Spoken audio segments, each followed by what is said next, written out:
What is going on today, guys? Sorry for the slight absence. I've been taking a little vacation and making a whole bunch of bad decisions. You know, the usual, I got sunburnt, I got thrown out of a moving car. Definitely not by Ableton or the Synth Mafia. Anyways, I'm back. And today we'll be talking about Ableton finally bringing home a W. Wow. In a new public beta they've introduced recently, they've added some interesting features. For free. Yeah, holy shit. Free. For once, they're giving us new things and we don't have to pay them money. I am so excited. I feel like my prayers are finally being answered. They aren't the things exactly I was asking for, or I think most people were asking for, but they are still really nice. And you know what? I'll say it. I think I might be Team Ableton again. You know, until FL Studio drops another update.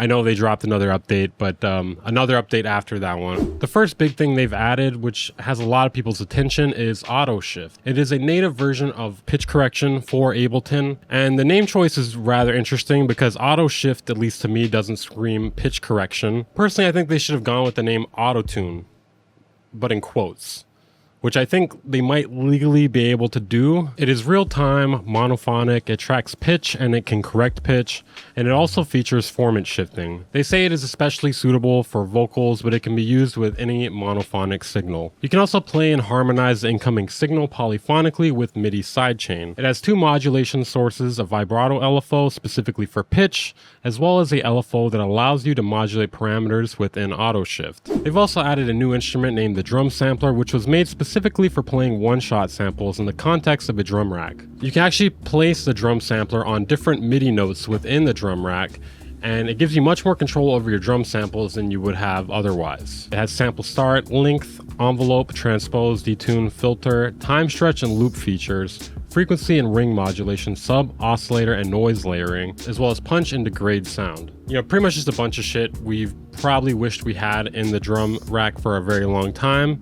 But now we have it, but with like an extra thing you have to drag into it in order to make it work.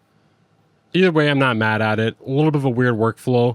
There's some pretty neat little things you can do with it.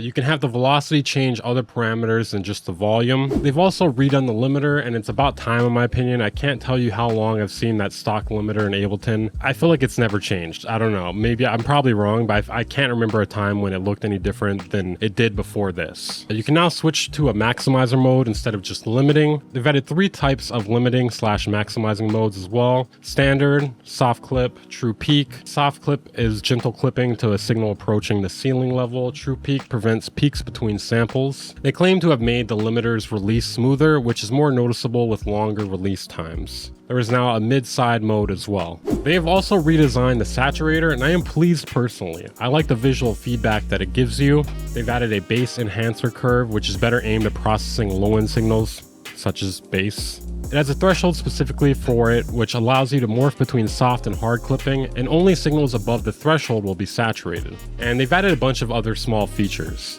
I'm pretty proud of them, man. It brings a tear to my eye. They've come a long way. They've come a long way from version 12. They've added a find and select notes option, which allows you to search for specific notes in the MIDI note editor. A chop MIDI tool, which is in the MIDI transformation area, which allows you to chop notes into up to 64 pieces. They've added new MPE MIDI tools such as glissando, which ties successive notes or groups of simultaneous notes, which makes the pitch bend envelope of each note connect to the pitch of the successive one. The other new MPE MIDI tool is the LFO. It sets an oscillating envelope for one of the MPE parameters. They've made it quicker to apply grooves. I know, they've done a lot. I'm already just...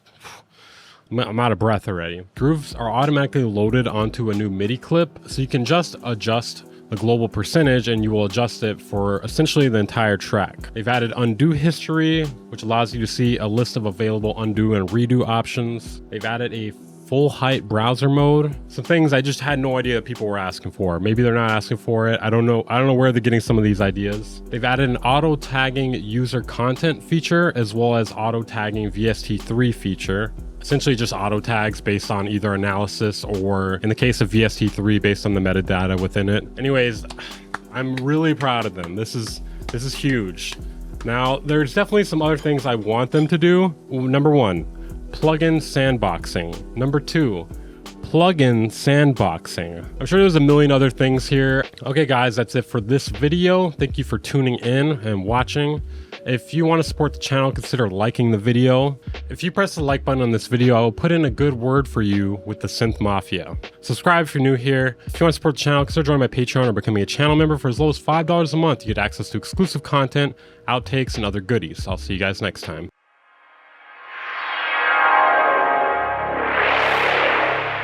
Redesigned Incorporated.